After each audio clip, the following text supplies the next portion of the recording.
And welcome once again. Today we're gonna talk about managing your own DNS server with a custom DNS allow list in order to replace the default DNS server that NetAvark provides, which is Avark DNS. We do this just so that we can essentially write an allow list and that's it. And so we will be using Unbound.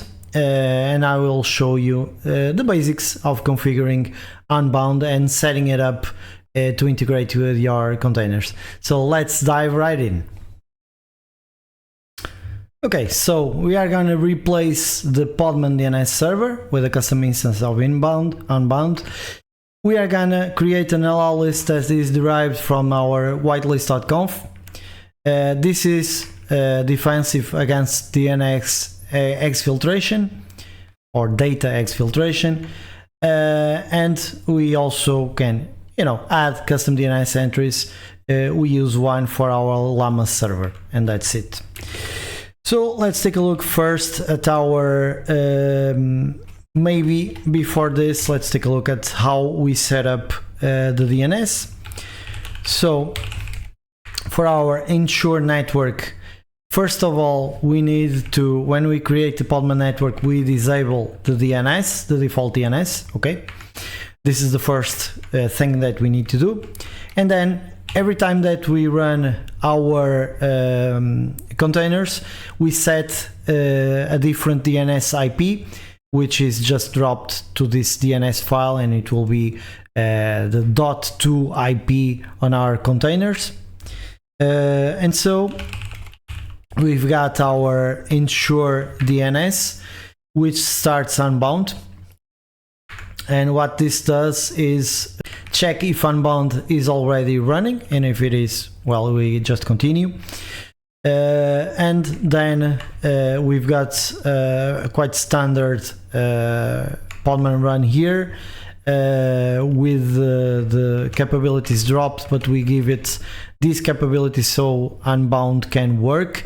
It requires specifically these capabilities, and essentially this runs Unbound with the configuration file that we created. And once that's done, the IP for this container is exported to this DNS file so that we can set it, allow it on the firewall and all that, okay?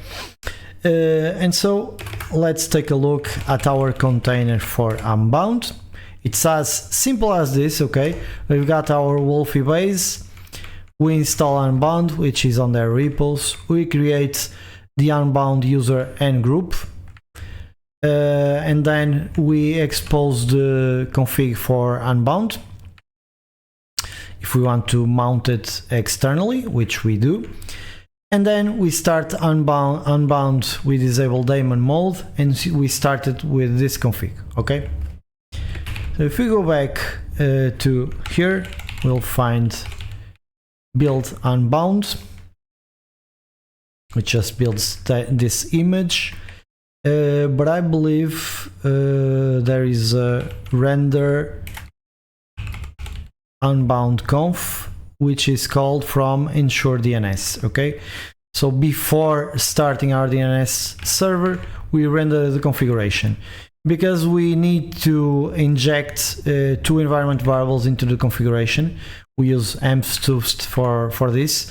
We inject the grate subnet, and we inject, which is set directly on this just file, and we inject the IP for the Llama server, okay? And we also add rules based on the hosts from the whitelist. So if we go into the Unbound template, configuration template, let's switch to conf mode, not that it matters that much.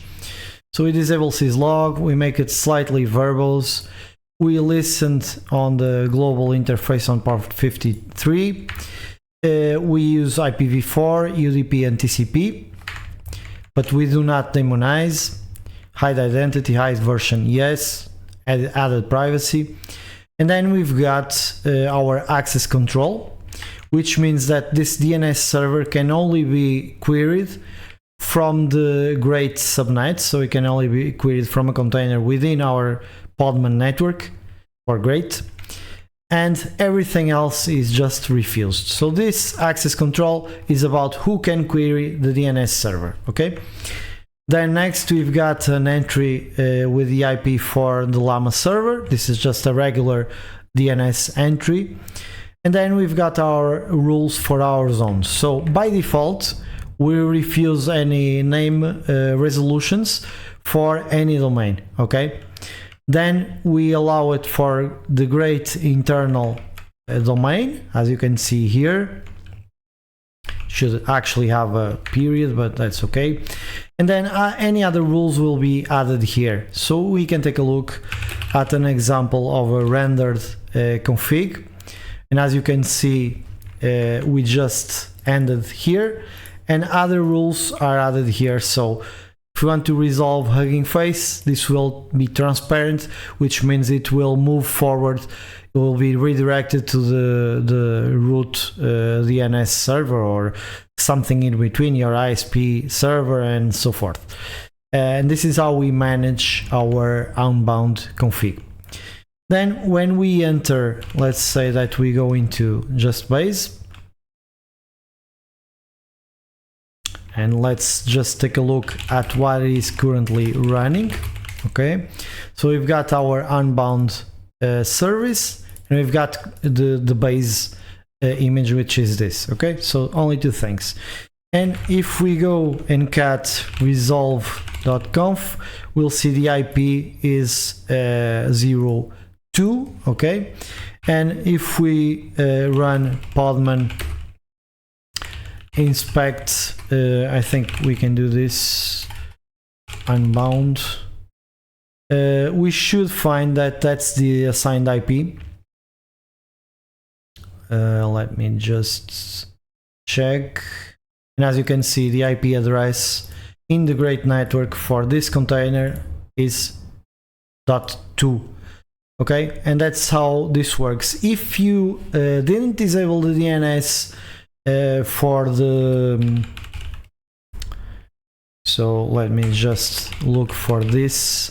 So if you didn't disable the DNS for the grate network, it would end up running that DNS server. And let's say that you also didn't set the DNS here.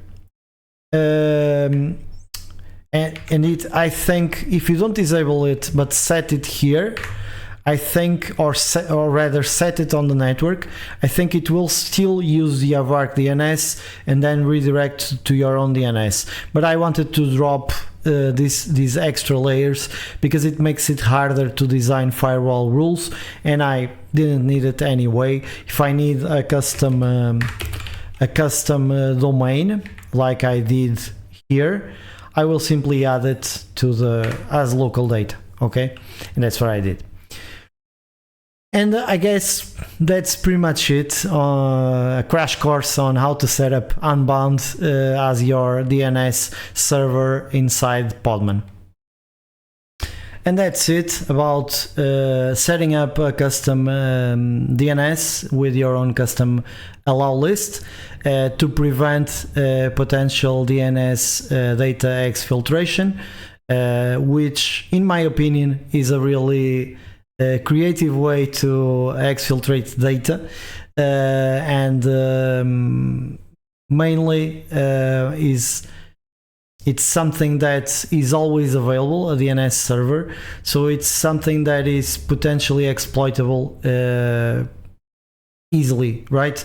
So this is another reason to add it. As you can see, it was not that complex to set it up. Even as I was learning this, it was not particularly complex. It's fairly easy. The part that is a bit more complex is understanding all the dynamics within the Podman network, that I had to disable the default DNS, that there was a default DNS, that it could be used in conjunction with another DNS, etc, etc. So hopefully this was informational, and it can help you, improve your sandboxing, improve the containment of your AI agents. And until then, keep working on our systems engineering skills, because AI hasn't gotten there yet. It will eventually, but not there yet. And I'll see you next time.